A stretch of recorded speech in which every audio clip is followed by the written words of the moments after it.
Hello and welcome to TI Tips. Today we're going to be talking about how you can use list functions in a TI-83 or TI-84 calculator. I'm going to be using this TI-84 emulator from Texas Instruments and show you how to do this.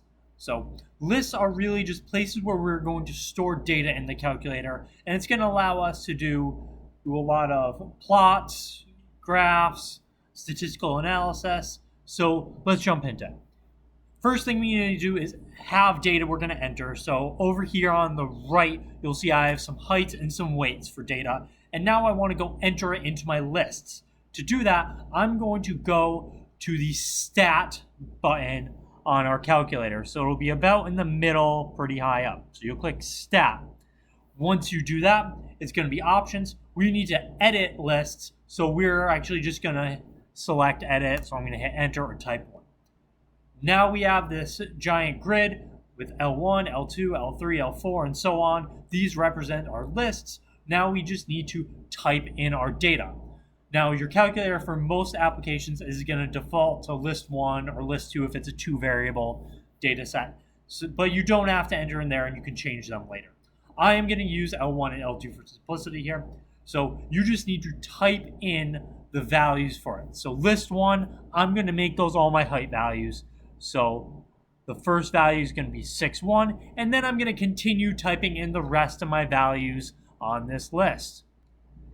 And now that I've entered in all my height values, I'm just going to scroll to the right to my list 2, and now I'm going to enter my weight values in just like I listed my height values. So now I have all my data entered. And from here, you'll be able to do a plethora of different use a plethora of different tools in your TI calculator to be able to answer questions you're interested in. Now there's some tricks in here that you do want to know in case you make some mistakes. Say I want to get rid of my list 1 data. Say I don't want list 1 anymore.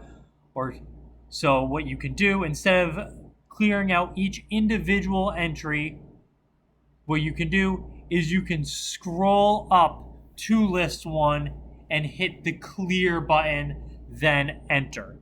So clear, then enter. And that'll clear your whole list.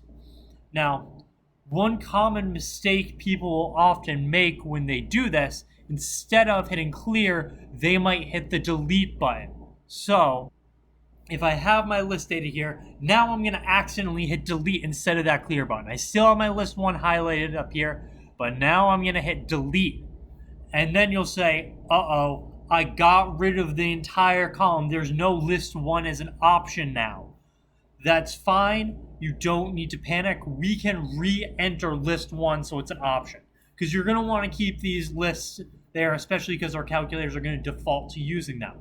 The way we can put it back is we're going to insert list 1 back. So you're going to hit your second button, and then we want this little blue insert button right above delete. So once you've hit second, you can hit delete, and it's going to insert a whole new column. But it doesn't have a title of list 1.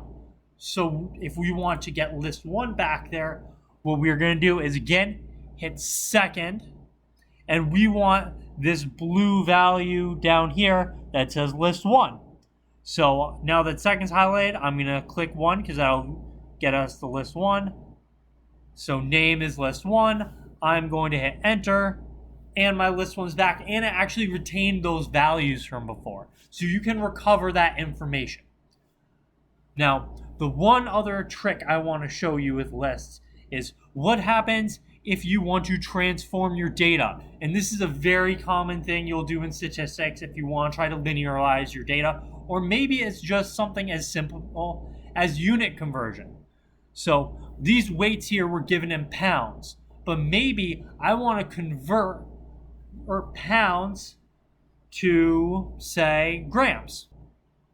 It would be a pain to multiply every single value in pounds by our conversion to get to grams. So since there is, for every 1 pound, there's 453.59237 grams. That would be a pain to multiply each of those values in our second list hit. So what we can actually do is convert the entire list by what we want to do. So I'm going to scroll over to list 3. And for list 3, what I want to do is it says list 3 is equal to what? I want it to be equal to list 2. So I'm going to hit second.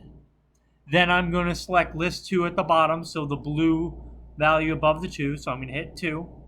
So list 3 is now equal to list 2 times my 453.59237.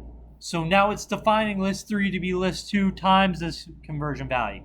And when I hit enter, it automatically does the conversions for each slot for us in our list. So this saves you a lot of time so you don't have to convert each value in your list individually.